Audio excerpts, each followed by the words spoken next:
আলোচনা করতে রাজধানীর বাংলা মোটর থেকে আমাদের সাথে যোগ দিয়েছেন এনসিপির সিনিয়র যুগ্ম আহ্বায়ক সামান্তা শারমিন।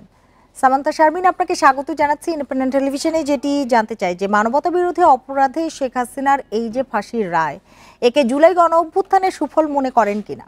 ধন্যবাদ আপনার প্রশ্নের জন্য। ইন্ডিপেন্ডেন্টের সকল দর্শক কলার কুশলীকে আমার শুভেচ্ছা। আজকের দিনটি অত্যন্ত আনন্দের। আমরা গত 15 বছরের ফ্যাসিস্ট আমলের শেষে একটি গণ অভ্যুত্থানের মাধ্যমে ফ্যাসিস্ট কাঠামোকে উৎখাত করার মধ্য দিয়ে আমরা একটি নতুন বাংলাদেশে পদার্পণ করেছি।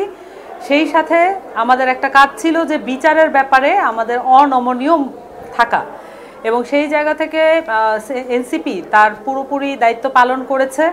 এবং বিচারের জায়গা থেকে সবসময়ই নির্বাচন কাঠামো বা নির্বাচনের যে প্রসঙ্গ, সেটার মধ্যে যতটুকু না তার কাজ ছিল তার চেয়ে অনেক বেশি কাজ বিচার এবং সংস্কার কেন্দ্রিক ছিল। আমাদের দলের সেই বেসমেন্টটা আছে। এবং সেই সাথে যখন দেখলাম আমরা যে আজকে শেখ হাসিনা সহ আসাদুজ্জামান খান কামাল, সাবেক স্বরাষ্ট্রমন্ত্রী, তার মৃত্যুদণ্ডের রায় দেওয়া হয়েছে, আমরা মনে করি যে এই রায়টার ভিন্ন অন্য কোনো রায় আসলে যৌক্তিক হতো না। এবং এই রায়টি গণঅভ্যুত্থানের মধ্য দিয়ে প্রাপ্ত, এবং গণঅভ্যুত্থানের যে অর্জন ছিল বাংলাদেশের আপামর ছাত্র জনতা, এই রায়টিও তার এই অর্জনের একটি ধারাবাহিকতা মাত্র। গণঅভ্যুত্থানের আকাঙ্ক্ষা কোথাও যাতে বাধাগ্রস্ত না হয় সেদিকে আপনারা সতর্ক রয়েছেন কি? অবশ্যই। এবং গণঅভ্যুত্থানের আকাঙ্ক্ষা সমুন্নত রাখার প্রচেষ্টা কিন্তু শুধুমাত্র এনসিপিকে করতে হবে ব্যাপারটা তা না। আমি মনে করি প্রত্যেকটি রাজনৈতিক দলের তাদের মতো করে এই দায়িত্ব কাঁধে তুলে নেওয়া উচিত। এবং রাজনৈতিক দলগুলো আসলে আমরা যেটা দেখে থাকি, তাদের দলীয় সংকীর্ণতা স্বার্থ গোষ্ঠীর উপরে উঠে আসলে তারা ভাবতে পারেন না।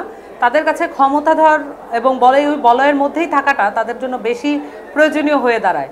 অনেক ক্ষেত্রেই এই গণঅভ্যুত্থানের থেকে প্রাপ্ত উৎসারিত যে স্পিরিট, সেটার থেকে তারা অনেক বেশি দূরে সরে যান, এবং সেখানে এনসিপি সেই জায়গাটা ধরে রাখার চেষ্টা করছে।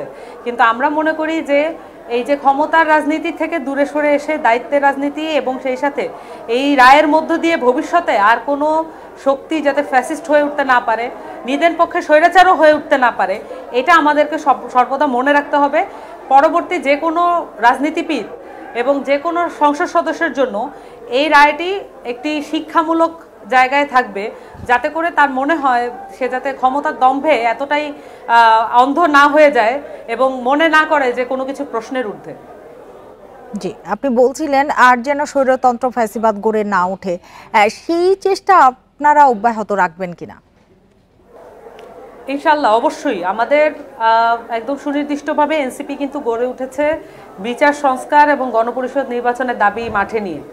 এবং নতুন বাংলাদেশ শুধুমাত্র একটি মুখের কথা নয়, বাংলাদেশের প্রতিটি ক্ষেত্রে, প্রতিটি খাতে, বাংলাদেশের জনমানুষের প্রতিটি সমস্যায় এনসিপিকে তার সামাজিক আন্দোলন, রাজনৈতিক আন্দোলন গড়ে তোলার মধ্য দিয়ে তাকে জনমানুষের কাছে অর্জনযোগ্য একটি লক্ষ্যে পরিণত করতে হবে। এবং সেই সাথে এনসিপিকে আসলে গণমানুষের কাছেই থাকতে হবে। ক্ষমতার বলয় বা ক্ষমতায় যাওয়া বা ক্ষমতাকে নিজের একমাত্র জায়গা মনে করা, এটা এনসিপির যতটুকু কাজে আসবে তার চেয়ে বেশি কাজে আসবে জনমানুষের যে আকাঙ্ক্ষা এবং চাহিদা, সেটার প্রতি নিজেদের প্রতিজ্ঞা, কমিটমেন্ট, এগুলো বজায় রাখা।